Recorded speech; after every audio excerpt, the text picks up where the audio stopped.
U.S. Secretary of State Mike Pompeo and Member of Parliament of the UK, David Alton, discusses the global persecution of Christians and what the U.S. and the UK are doing about it. And the upcoming Amazon Synod will consider the possibility of a married priesthood. Could married priests become the norm for the universal church? We'll examine the issue with a married priest, Father Paul Sullins. The World Over begins right now.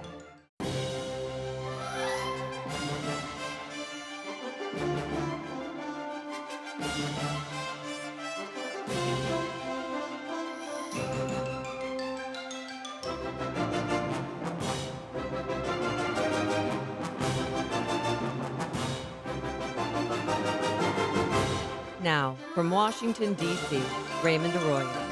A warm welcome to all of you joining us in the United States and the world over. A great show for you tonight. Secretary of State Mike Pompeo, Lord David Alton, and Father Paul Sullins are all straight ahead. If you'd like to comment on tonight's show, send me a tweet. I'm at Raymond Arroyo, or you can email us at worldover@ewtn.com. Let's get right to it. Earlier this summer, the second annual Ministerial to Advance Religious Freedom was held at the U.S. State Department here in Washington. The man behind the effort, Secretary of State Mike Pompeo, started these meetings in 2018.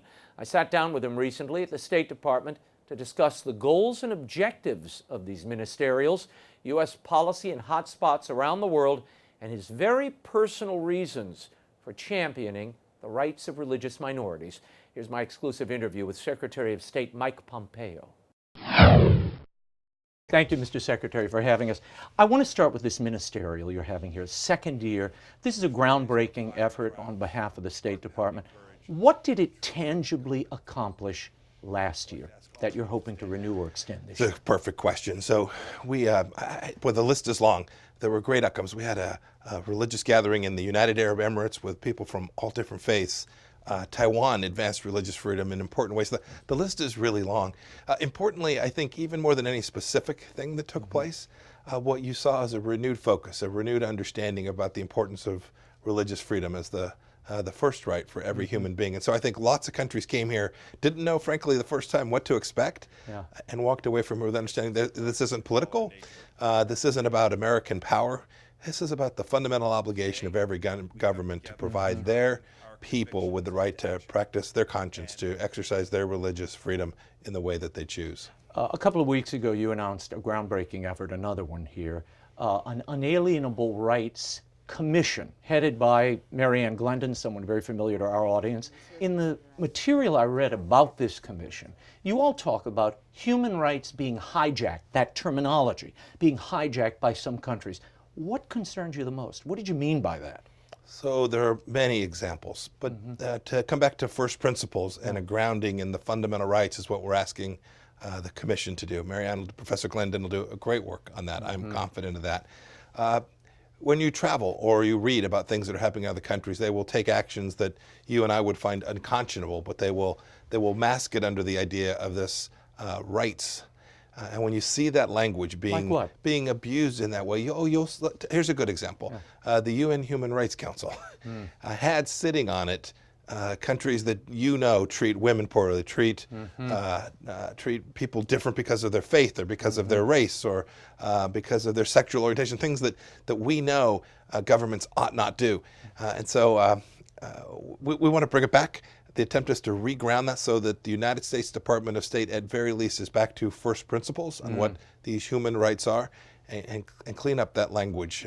We have lots of documents. We have our founding documents. There's the 1948 Declaration, and so we're going to go revisit those and come up with something that I think will bring us forward in ways that hadn't been done for a couple decades, so we think very important mission. You mentioned the United Nations. For the third year in a row, you made the announcement the other day that we are withholding funds, 32 million plus, to the UN Population Fund. Why are you doing that? They claim they are not involved in coercive abortions abroad, supporting China and countries like it. You would say what? President Trump's been very clear. We are not going to permit U.S. taxpayer dollars to be used in any way that is connected to ending human life, to abortion. So the analysis that we'd conducted here concluded that this would be an inappropriate use of U.S. taxpayer dollars. We still want to make sure we protect women's access to health care will never diminish. Indeed, this administration is spending more money on that important purpose. But whether it's our Mexico City policy or U.S. taxpayer dollars spent at the United Nations, President Trump has made clear that we want to respect every human life. You have said, vis-a-vis religious liberty, America's commitment to religious freedom will never waver. Given that commitment, why have we not heard so much about religious and human rights in the conversations with China? And why not tie those rights, as previous administrations have, to trade? So I think we've done that more than perhaps the administration's been given credit for. Whether it was our Consul General in Hong Kong, or the statements that have been made by various officials, including me, about the you've been very outspoken on this issue. About the denial of fundamental human rights to the Uyghurs, the Muslim Uyghurs, and Kazakhs that are being detained in Xinjiang. We've talked about that. It's the case, and your viewers should know. Complicated. We have multiple priorities in many countries, and so it's not always the case that this is the only thing that we have to consider in our foreign policy. But I'm very proud of what this administration has done in terms of raising human rights as an important issue, not only in China, but all around the world. Let's talk about North Korea for a moment. You were with the president on that recent trip where you made history across the DMZ, went into North Korea. It seems Kim doesn't really want to negotiate with anybody but the president directly. Is that the case? And do you think these nuke talks are going to restart soon? So I hope so. Chairman Kim made a commitment that they would. He said that in several weeks he would put his working level team back together. We're ready to go. I hope so. I hope so, not so that we can negotiate. I hope so because we can make life better for the North Korean people. If we get this right, we can reduce risk to the world. We can create an opportunity for real peace. We can denuclearize North Korea in a way that we can verify and the world can get comfortable that that's really taken place. And then there's real opportunity for the North Korean people to live a better, brighter future. Kim has said if we run these military operations with South Korea, he will resume testing. A concern? I saw those comments. I think we're doing exactly what President Trump promised Chairman Kim we would do with respect to those exercises. I think we'll get that right. I'm confident that these conversations are going to continue. I want to talk about Iran for a moment. The European Union is attempting to keep the nuclear deal in place. They claim the United States, by pulling out of that deal, has destabilized everything, and now Iran has already exceeded its uranium stockpiles. Were we wrong to pull out of that deal? And is there another way to at least get them back to the table? So President Trump made the right decision to withdraw from the Iran nuclear deal. That deal guaranteed a pathway for nuclear weapons for Iran. And that's just unacceptable. It's unacceptable for Americans. It's unacceptable for the Europeans as well. They've chosen a different path. We've said this. Until such time as you behave like a normal nation, right? This is the world's largest state sponsor of terror. You talk about human rights violation. There are Americans detained there today, sitting in prisons that are just completely unacceptable. We've watched them commit acts of terror all throughout the Middle East, indeed assassination campaigns in Europe. These are the hallmarks of a regime that is headed down the wrong path. We are trying to draw them back into that. The president said, we're prepared to negotiate with no preconditions to sit down and talk about the terror activity, the missile program, the nuclear program as well.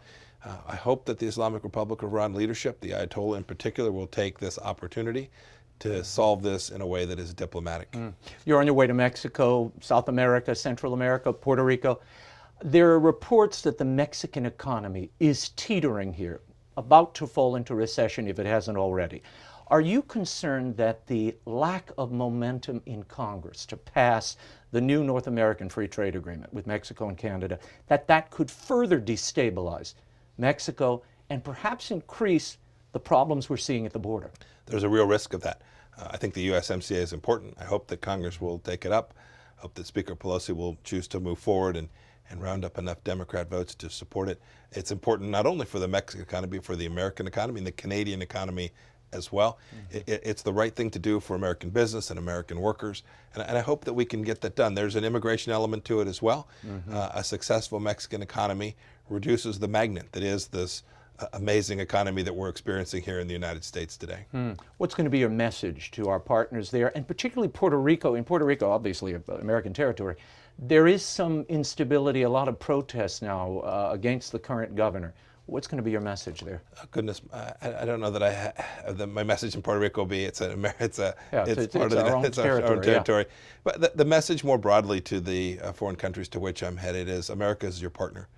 We will be your best friend. We'll trade with you. We abide by the rule of law. We're transparent.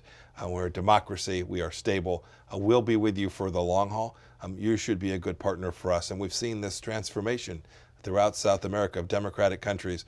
This is fantastic, and we hope Venezuela is added to that list before too long as well. Before I let you go, this ministerial this week on religious freedom, I know this is personal to you. Tell people why this is so personal and where this comes from. I mean, you're the man who initiated this. So this was generated because it's the right thing to do for America. Religious freedom is our first freedom here in the United States.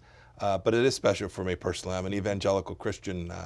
My faith informs my behavior. I hope I get it right most days.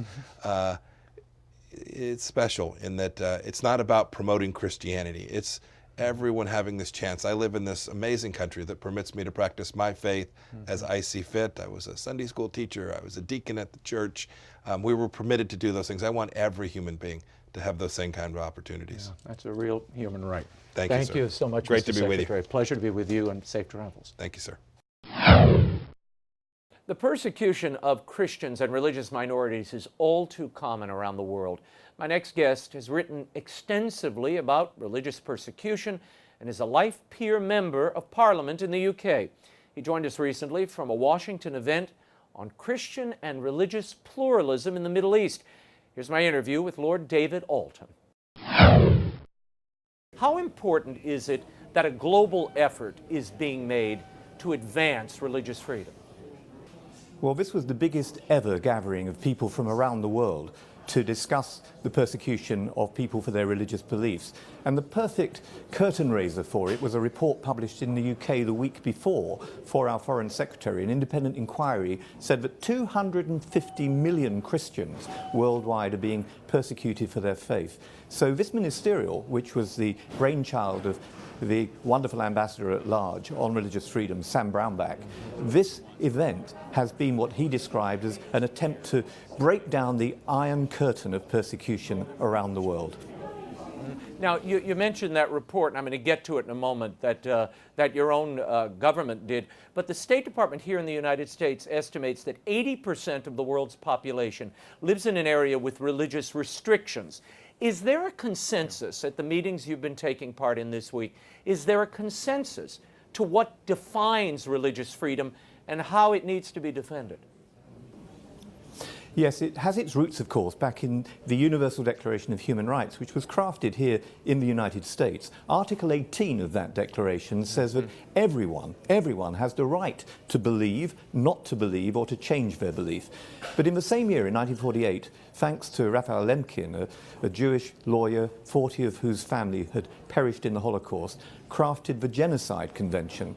Now, it took until the 1960s for the US to sign up to that, but the US, the UK, and many other countries are signatories, and yet we know both the Universal Declaration and the Convention are routinely, regularly, daily honoured in their breach. You know, I've travelled in countries like North Korea, Sudan, Syria, countries where people's rights are violated on a daily basis in horrific circumstances. This isn't just discrimination, it's not even mild persecution. In Pakistan, where I was last November, I heard, for instance, the case of 2 children, Christian children, forced to watch their parents burnt alive by a mob of 1,200 people.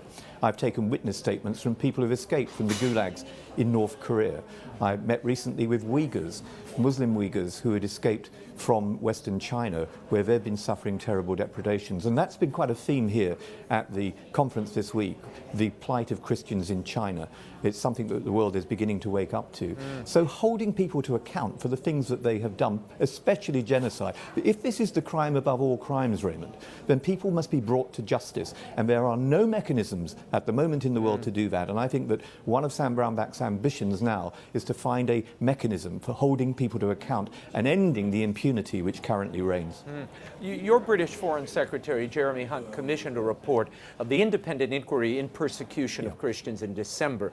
Now, the findings came out last week, and they concluded that the persecution of 250 million Christians around the world compromises, quote, the most shocking abuses, or comprises rather, the most shocking abuses of human rights in the modern era. Were you surprised by the number of persecuted Christians cited in the report? Well, I wasn't. I gave evidence to the inquiry, but I was so pleased to see how seriously our Secretary of State had taken this issue against a lot of opposition.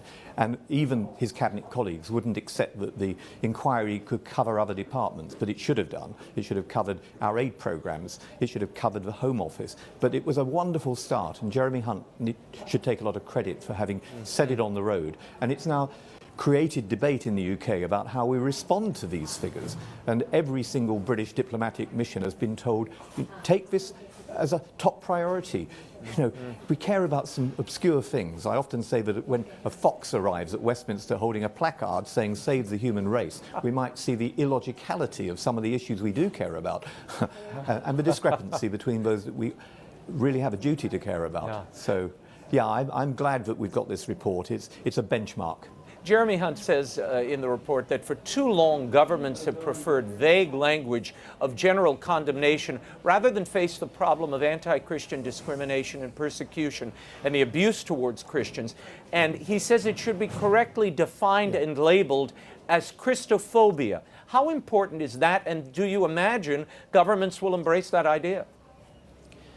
Well, I think officials are beginning to wake up to two things, that this isn't just about a gross violation of human rights, it's also about the kind of countries that you shape. So there's a direct correlation, for instance, between countries that are prosperous and that have economic growth and enjoy religious freedom and the hobbled economies of countries like Pakistan or Eritrea or North Korea, where because they don't enjoy these rights, those are countries that continue to wallow in the depths of the most acute forms of poverty. And then you look at migration. What is the driver that leads to so many people trying to escape many of these countries? I'm dealing with a case at the moment of two elderly women who have escaped from Aleppo.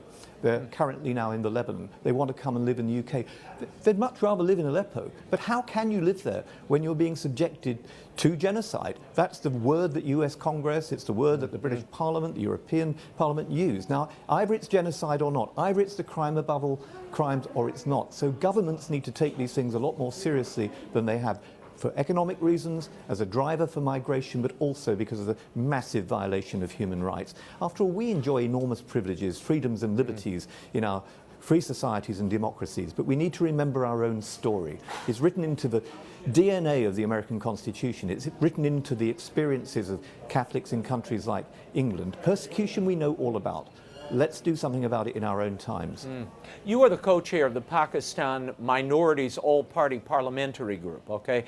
And you recently wrote a piece in the House Parliament magazine where you state that in the past decade, 2.6 billion British pounds have poured into Pakistan. However, there's been a failure to differentiate how and where the money is spent. And that leads the Department for International Development to say it is no idea how much money actually reaches these destitute minorities. You have called on the British government to reassess the basis on which it spends this money. How can they ensure accountability here, that the monies actually reach those most in need of it? Well, for your viewers to get some understanding about the scale of the money that the UK gives to Pakistan, who are the biggest recipients of our aid programme anywhere in the world, it is over £2.6 billion in the last decade. But put another way, that's over £380,000 each and every single day, pouring in many cases unaccountably, into Pakistan and not reaching the minorities. During my visit to Pakistan last November, where I was taking up the case of Asia Bibi, the illiterate Catholic woman who spent 9 years on death row in Pakistan and whose cell in Multan is now occupied by another illiterate Catholic woman called Shagusta Khalsa, and where many others are also in incarceration. But I went out and visited the so-called colonies where the Christian communities live around Islamabad and Lahore. In one of them, there are more than 30,000 people. There's no running water, there's no electricity, living in squalid conditions with earthen floors, and none of our aid programme are reaching these groups. Why? Because aid agencies and departments of state say they are religion blind. Well, they shouldn't be religion blind. I mean, one of our most courageous correspondence for BBC, Lise Doucette, says, if you don't understand religion, you don't understand the world. In other words, you have to get down there and understand what is happening to these minorities, because you'll never create a decent and good society if you don't protect such minorities. Yeah. And the suffering communities in Pakistan, where girls are being forced into arranged marriages, where they're being abducted when they're only 8 or 9 years of age. Over 1,000 Hindu and Christian girls. We've highlighted this in a new report that is about to be published. But as a result of the debate I initiated in Parliament 2 weeks ago, Raymond, I'm glad to say that our International Affairs Select Committee in the House of Commons only a week ago agreed to launch a full-scale inquiry into how British aid money is being spent in Pakistan. Long, long overdue, but very welcome. I've got to ask you this before I let you go. Recently in the UK, a judge ordered a mentally ill woman, a Catholic woman, to have a forced abortion. That judge overruled the initial ruling. You wrote that the appellate decision, quote, restores my faith in our judicial system. Are you concerned, though, that this is not a one-off case and that we're going to see more of this? Well, Raymond, earlier in the year, with my courageous colleague, Baroness Nuala Olone, we introduced a bill in Parliament about the rights of conscience. And the reason we introduced the bill was because 2 Catholic midwives in Glasgow, in Scotland, were told that they would lose their jobs if they were not willing to organise and help to set up abortions. And they said, we're midwives, that's our vocation, we're not going to do that. They lost their jobs as a consequence. So the erosion of conscience has been underway for some time. And this latest case was a graphic example of the encroachment of the state on the family. When the state prosecutes and says, you will have an abortion because we say that is the right thing to do, against the wishes of the grandmother, against the wishes of the mother who has learning difficulties, against the advice of the social worker who said that the mother and grandmother were perfectly able to bring up this child. That really disturbs me, but I was glad that the Court of Appeal stopped the abortion from proceeding. It had already been set in motion to take place on the day that the court overruled that decision, and 3 judges of appeal said no. But when you read the detailed findings of that Court of Appeal, you see some very disturbing things, one of which was that they were going to arrange for a substitute to be given to the mother, a doll, a female doll, so that she wouldn't realise the baby that she had lost. And they used the word baby, not unborn child or fetus. They knew what they were doing. So this is an extraordinary state of affairs. Lord David, and I think we have to contest it all the time, Raymond, but it's... I'm sorry to cut you short, Lord David Alton. I know your time is tight and so is ours, but I also want to point out Sam Brownback awarded you and Congressman Frank Wolf as an award for being the fathers of the freedom of religion and belief movement, and I entirely concur. Lord David Alton, thank you so much for being here. Thank you, Raymond. And the working document for the upcoming Amazon Synod, released earlier this summer, contains a proposal for ordaining married men as priests in the region. What is the history of married priests in the Catholic Church, the pros and the cons, and could we see a married priesthood become the norm? I sat down recently with Father Paul Sullins. He is the Senior Research Associate at the Ruth Institute, a former Episcopalian and currently a married Catholic priest, for some analysis. Take a look. Father, thank you for being here. Nice to be with you. Now, I want to start this subject of married and ordained priests and men. This is not new in the history of the church. And I want to begin with what we're seeing most recently coming out of this working document on the Amazon Synod. In paragraph 129 of the document, it reads, stating that celibacy is a gift for the church, we ask that for more remote areas in the region, study the possibility of priestly ordination of elders, preferably indigenous. They can already have an established and stable family in order to ensure the sacraments that they accompany and support the Christian life. Now, Father, it's long been rumored that married priests would be proposed as a solution for the shortage of priests in the Amazon. A few weeks ago, Cardinal Walter Casper said if the bishops agreed through mutual consent to ordain married priests, those called viri probati, it's my judgment, Casper's, that the Pope would accept it. Celibacy isn't a dogma.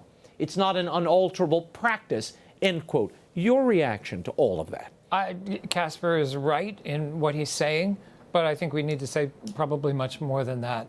I think it's really important that we make a distinction whenever we talk about clergy celibacy and marriage, and that is the distinction between ordaining a man who is already married, which the church has always done, and which the Eastern churches do to this day in a continuous tradition, back to apostolic times. There's some debate about that, but pretty much back to apostolic times.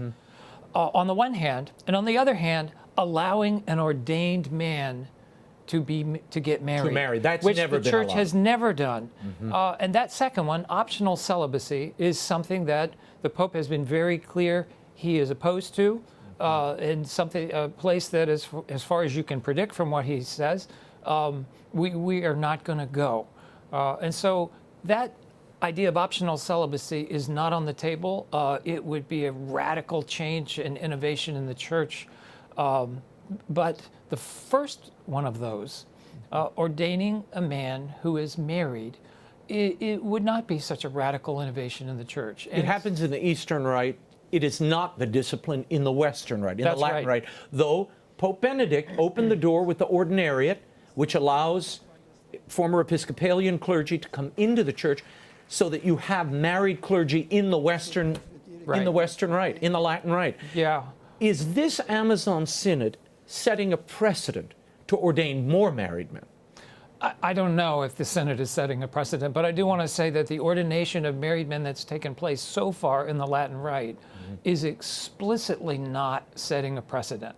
In the You mean in the Ordinariate? In the Ordinariate, and before that in the Pastoral Provision, which was established in 1980 by John Paul II, it was the most conservative, traditional minded leaders in the church that established a way for former Anglican clergy to be reordained as Catholic priests with explicit exception to the rule of celibacy. It's a partial exception, it's not a complete exception, and it's an ordination that has some restrictions on it. Right. So I have, as a married priest, a rescript, which is a canonical exception from the rule of celibacy. It's signed by Cardinal Ratzinger. You can't get something that's more orthodox than that in the Catholic Church, but the intent of that is to say this man, this married priest, is ordained not as an example or not as a camel's nose under the tent to do more of this, but as an exception to the rule of celibacy. And with that understanding, there were certain limitations. Limitation number one, there would only be few married clergy. We would accept them in the Latin Rite, but few. The rule of thumb, and now I think the explicit rule, is no more than 2 per diocese. Another exception is that You can't be made a bishop. No married men can be made bishops. That's not explicitly prohibited, but that's off the table. And that's lots of also other an Orthodox yes. tradition as well. That's right. Another exception is that I can't be the pastor of a parish. I can't have a position that is in the ordinary cure of souls, as it's called in canonical language. So my career pattern, if you will, is a bit more limited than for a celibate priest, and I think for good reasons. Another one is, people say that I'm not a celibate priest, but I do, like every Catholic deacon, pledge myself to secondary celibacy. So what does that mean? I'm ordained with an exception to remain married to the wife that I currently have. Should I separate from that wife, or should she predecease me, right? I am not free to marry again. I would become like any other celibate Catholic priest. And that is the rule, by the way, for all Catholic deacons in the United States. So it's not a complete abrogation of the rule of celibacy. It's a limited exception to it. In January, Pope Francis singled out the work of Bishop Fritz Lobinger. He's a German who lived in South Africa for decades. He's written influential books arguing for a married priesthood. Now, he argues that married men would be known as elders instead of fathers, and groups of these men would share priestly duties, receiving periodic instruction from roving celibate animator priests. Your thoughts on this idea and the fact that the Pope is so embracing those ideas, if not the execution of them? Yeah, well, you know, I want to say this came up in an interview in Die Zeit about a year or so ago, and everyone in the West was saying, "Oh, he's thinking about ordaining deacons to be priests," but at the time he didn't say that. He just said we would use viri probati, which can already be deacons in expanded pastoral roles. So you could imagine, at a minimum, that he's talking about Canon 517 deacons, right? Deacons that are in the pastoral charge of a parish, that can preside at liturgies, that can perform baptisms and weddings and funerals and carry on the ordinary pastoral care. They can visit the sick. But they can't confess. They cannot confess, or they cannot consecrate the Eucharist. Yes, but supervisory priests or bishops could consecrate Eucharist, which could then be distributed by these deacons in remote areas in ways that would be more efficient to serve the pastoral care of these people. What I think is that the one thing that we know fundamentally about Pope Francis is that he has a pastor's heart, that he wants to serve the sheep, and he wants the leaders of the church to be at the service of those who are. And so I think that anything that would improve the pastoral care in that region is something that Pope Francis would be minded to listen to. Now, Pope Francis has said he is opposed to optional celibacy. Right. You yourself are a strong supporter of mandatory celibacy. Why? For the clergy. Right. I'm a supporter of mandatory celibacy for a number of reasons. First and foremost, a man who has committed himself to celibacy as a priest is doing something much more than just living in continence. He is abstaining or abrogating his right to be married for the sake of the kingdom of God. And I think that that invests him with a kind of spiritual paternity and power and charism. And self-mastery. Let's hope, yeah. But I think that there's a charism there that every married man just can't match. When I meet and talk to celibate clergy, when we have celibate priests that are in the center of our parishes, all of us kind of know at a primal level that there's something extraordinary about this man. There's something extraordinary about the commitment that he's made, and it's something that communicates vitality and virtue and strength to the whole parish, and particularly to the families of the parish. So I just think a celibacy is a tremendous gift to the church in that way, many other ways, but in that way particularly. What are the pros and cons in your mind? I mean, you have the lived experience of being a married priest. I remember reading years ago in Billy Graham's biography about the disconnect he felt between his devotion to his physical temporal family and the strain of wanting to reach out to his spiritual family. And he writes in his biography, the Catholic Church may have this right about celibacy. Your thoughts, what are the pros and cons? Well, one of the pros of married priests would not be that we would have less sex abusive children. I studied all of the married priests in the United States as of the time that I published my book. And I found that the rate of sexual abuse of minor children was identical to that of celibate clergy. The difference was that the married clergy, like married men in America generally, tended to abuse their children and not so much to abuse children that were available in the church settings. So the idea that somehow married men would be less prone to that. Yeah, that's always floated as a silver bullet to clear up the sex abuse crisis. Well, let's ordain married men because then they have a sexual outlet, is the idea. Right. And that's really a Protestant idea. It's since the Reformation, Protestants have been saying, since Martin Luther, that a man who's not married somehow builds up all this sexual pressure, and it's going to come out in unhealthy ways if he doesn't have a healthy outlet of that. I think that centuries of faithful continence by celibate Catholic clergy have disproven that. Any survey or research done of Catholic priests doesn't find that they're frustrated persons by and large. That it finds just the opposite, that they are much happier, peaceful, settled, and most of them accept celibacy, sometimes with struggle, but they accept it as a joy and as a way that enables them to serve God's people better. What are the cons of being a married member of the clergy? Yeah, well, one of the cons is that I'm less available to a bishop. I mean, one of the reasons the celibate clergy developed was that A bishop could assign his clergy more. A man who is married, to put it real bluntly, is less available to die than a man who's not married. And I know that over-dramatized. We're not in that situation right now, but the church has often been in that situation, and there are lots of ways to lay down your life for people that a celibate man is able to do, if he has the will to do it, that a married man is not able to do. I have less time, I have less availability in that sense, in many ways, to serve the people of God. If the bishop is going to move me from one place to another, he's got to think about, in his pastoral care, schools, houses, all the complications that come with moving a whole family. If he wants to move a celibate priest, he does what we're very familiar with in every diocese. You know, he tells them, you know, 2 weeks. Makes the announcement. Yeah, 2 weeks from now you're going to be there, and they pack up and they move. Yeah, yeah. There's that freedom, that availability. Yeah. Give me the sense of your take on the Amazon document. I want to return to that for a moment. There is talk of the ordination of a female clergy, a female diaconate, not clergy, diaconate.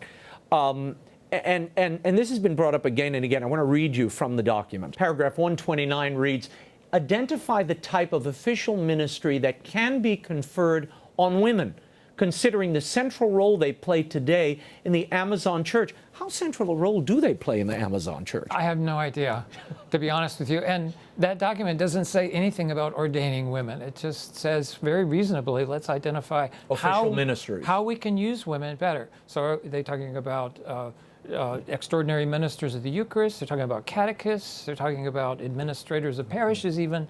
There are lots of ways that women could be used. Does the vagueness of that language concern you, given what we know from prior synods, where we've seen things sort of evolve into something very different than what was on the page?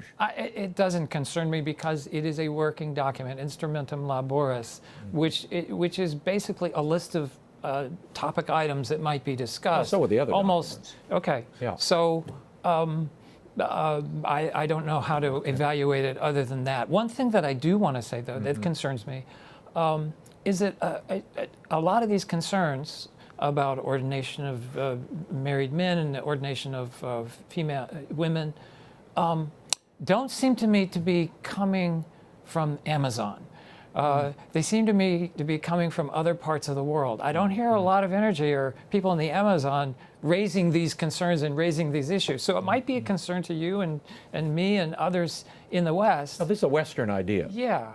And so it just seems to me that we have a bad habit in the West, in the so-called dominant world, of projecting our concerns on things that are happening in the Amazon. And what really concerns me more than all of that is the idea that for hundreds of years, Europe and North America have exploited the Amazon region, have extracted resources from it, have misused their people in order to serve their own interests and their own ends. And I see a little bit of that, you know, when the Pope talks about ideological colonization. I think he is aware too, a little bit of this tendency of us to kind of see Amazon as serving, you know, our concerns and our needs. You know, this might be the nose under the tent that's going to somehow affect us. Oh, and I just think that we should let the people of the Amazon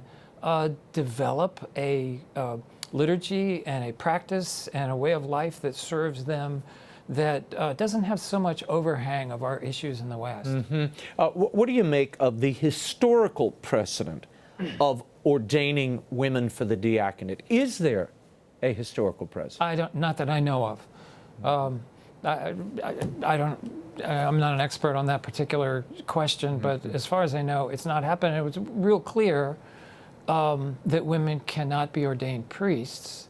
That's been stated very clearly as a doctrinal issue. So that would be a very radical kind of change if we were to consider doing that. I think you were ordained here in Washington D.C. by then Cardinal Theodore McCarrick. It's been a year since his scandal, and he was laicized. Right. Why do you think the bishops were so sluggish in their response, given the history of abuses that we've now seen come out and that were filed at the time in Newark, in Washington, and elsewhere? Yeah. I think bishops get hit with a lot of difficult situations that they have to respond to.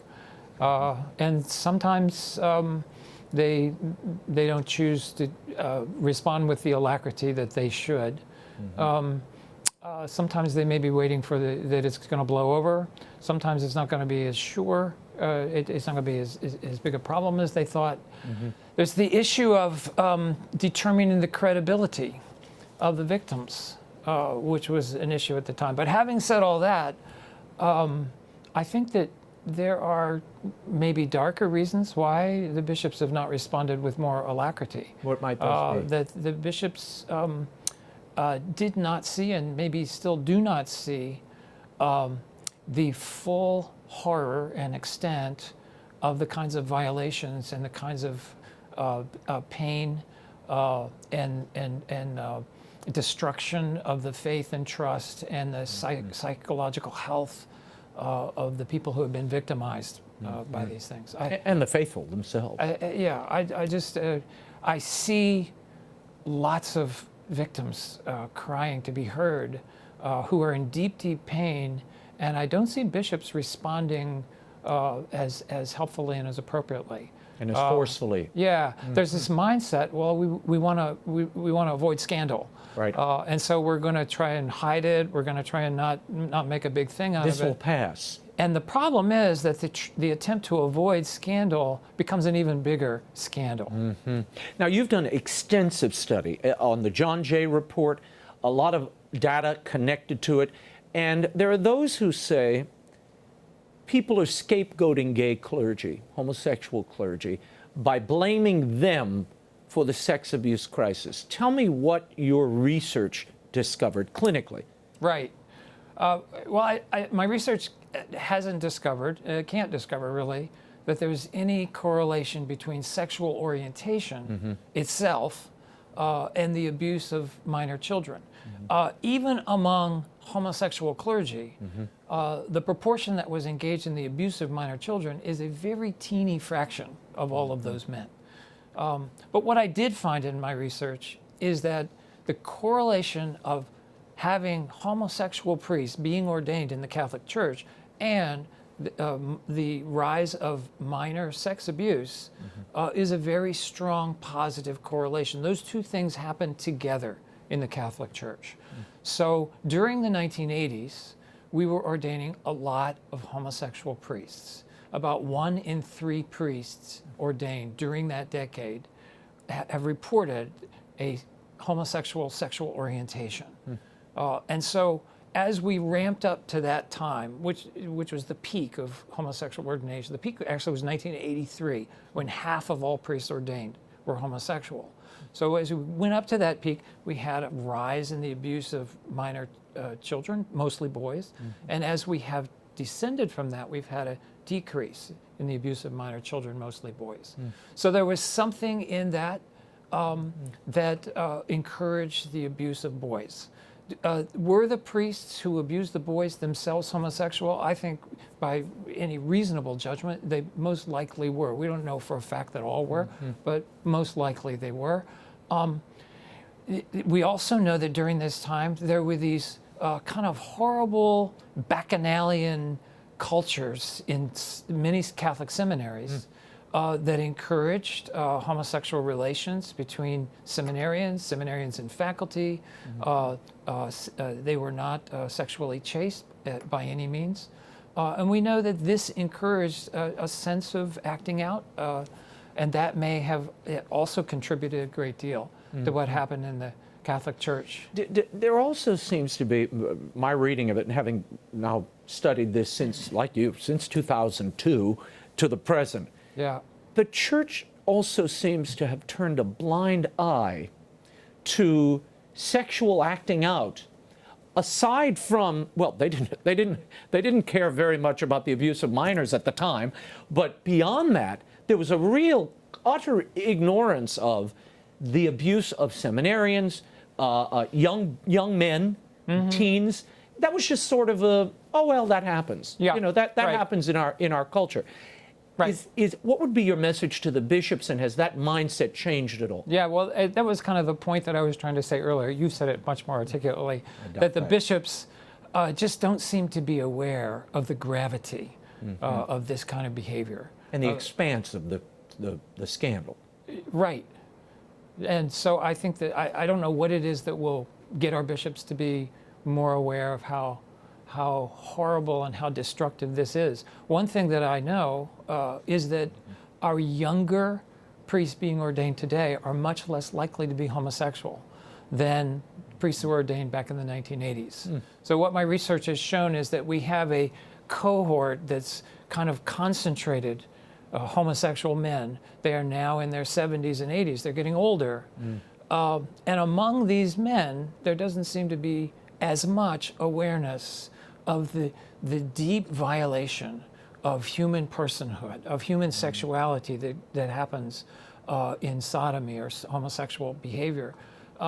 Under the age of 50, though, there's a whole lot more. So my research shows that 1 in 4 priests, or maybe more, over the age of 65 are homosexual today, but only 1 in 30 under the age of 50. So what's going to happen is that we have a replacement, a generational replacement going on in the church, where we may not be able to convince these older clergy that this was something really destructive to the church. I don't think Cardinal McCarrick is ever going to wake up and say, oh, what have I done? It's so awful, it's so horrible. But I think that Cardinal McCarrick is an old man, and in a few years, he's going to have gone on to eternity. And the younger men coming up are much more, what would we say, red-pilled on this issue.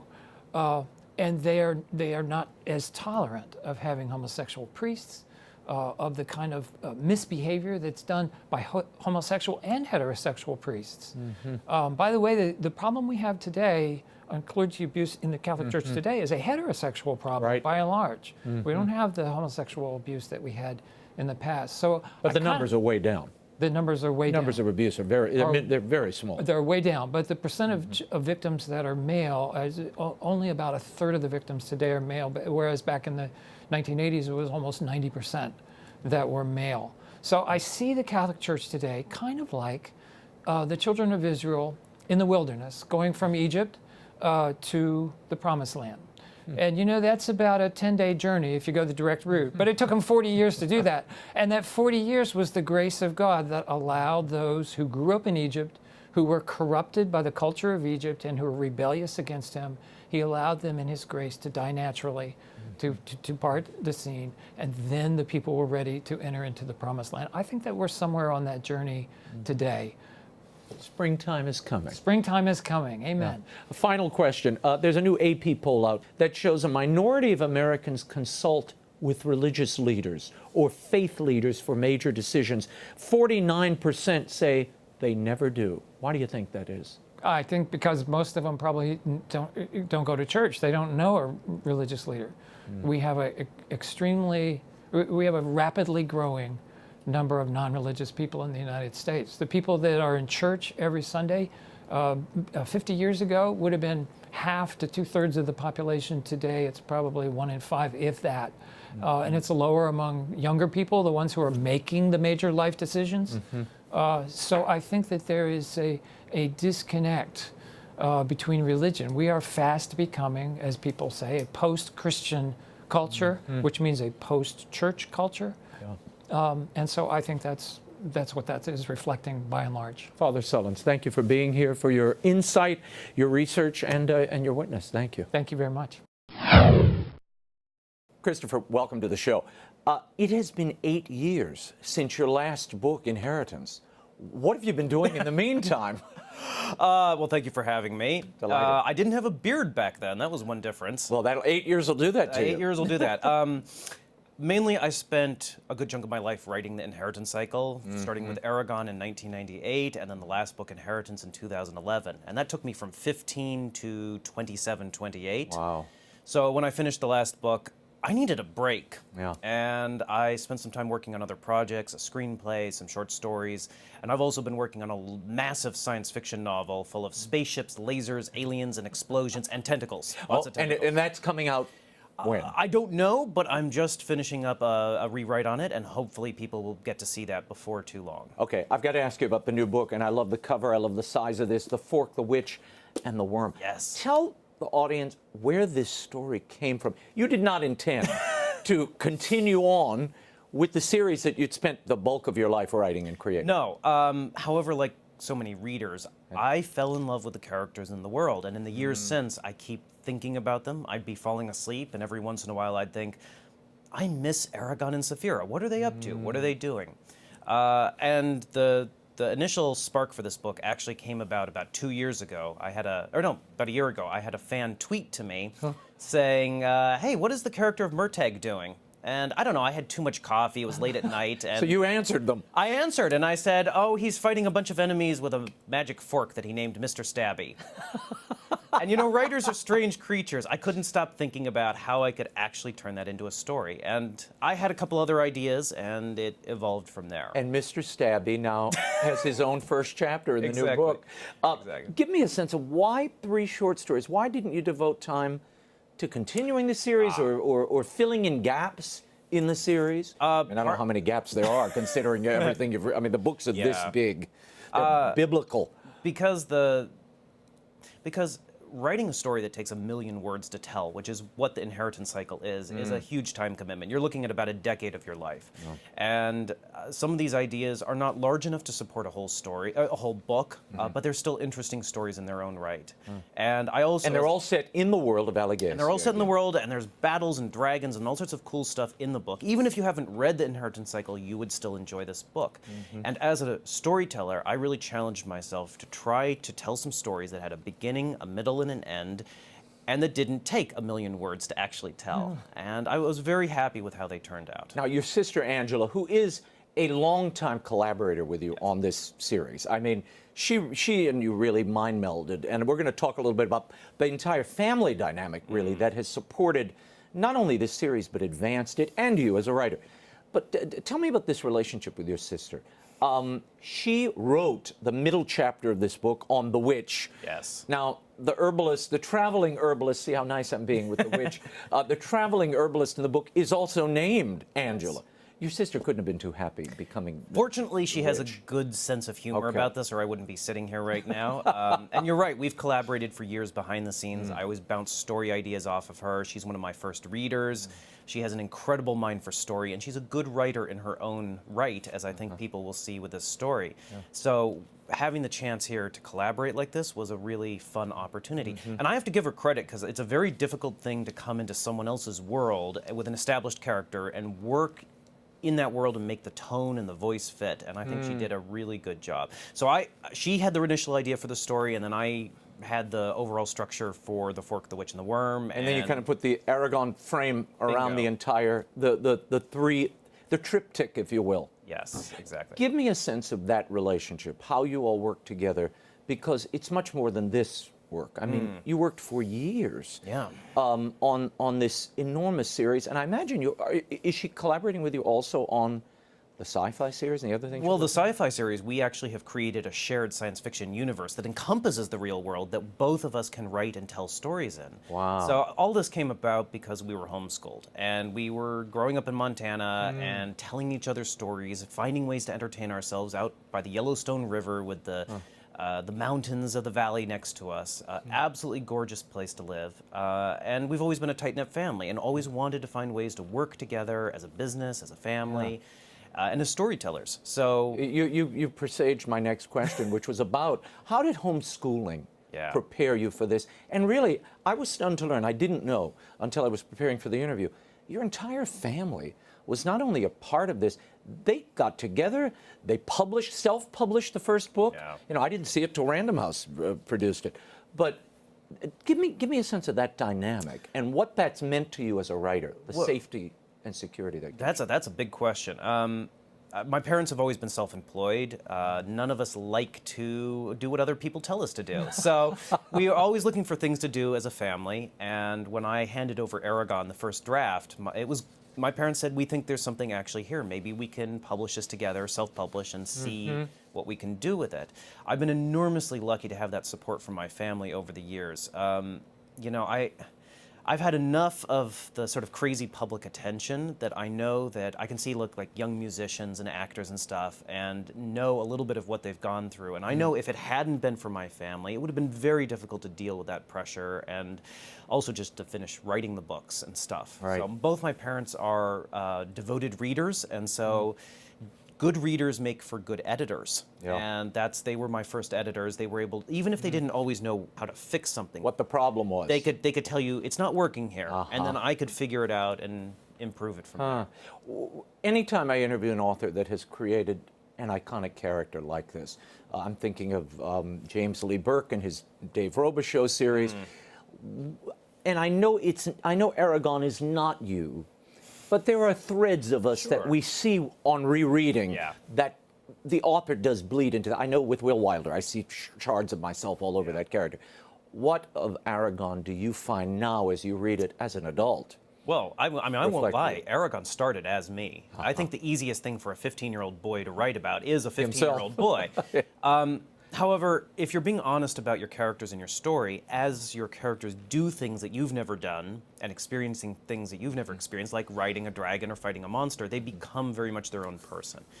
I'd say the traits that I share the most with Aragon these days are his continual desire to learn, and the fact that he's always asking questions. If you look at his dialogue over the course of the books, most of his dialogue in the first 4 books is questions. Because he's growing up, he's learning about the world. And he has a sense of optimism and hope about the world that I think we need more of, and that I try to maintain in myself even when I get grouchy about deadlines. I know that feeling. Tell me the major themes in this book. What should people be looking for here that they might not find in the Aragon series or haven't found? There are themes of forgiveness, honor, responsibility, and especially in the last story, the biggest one, the worm part, questions of how do we deal with the big things in life that you can't change. Because we all face those issues. The things you can't change, but you still have to face and you still have to wrestle with. All of that wrapped up with dragons and swords and magic. And well, that's what I love about fantasy. It allows us, we take a break, but we're really going deeper into life, into ourselves. Fantasy allows you to externalize what is otherwise internal. So if your character is, for example, scared of spiders, in a fantasy novel, they can encounter a spider that's as big as a house. And that's an easy example, but that's one of the things I love about fantasy. No, it's a lot of fun for the readers and for the authors. Exactly. Christopher, thank you so much for the time. The Fork, the Witch, and the Worm. It's such pleasure. a fantastic read. Thank you for being here. Thank you. For your candor. And dive into a great adventure with Will Wilder 3, The Amulet of Power. Will Wilder 3 is at bookstores everywhere, as is the entire rest of the series. You can also get it at the EWTN Religious Catalog. That is all the time we have for now. Until next week, the show continues on Facebook and Twitter. Like me on Facebook, you can follow me on Twitter. The links are at RaymondArroyo.com. Be sure to join us next week. Until then, we'll be scouting the world over for all that is seen and unseen. On behalf of the staff and crew of EWTN News, thank you for watching. I'm Raymond Arroyo from Washington, D.C. Bye now.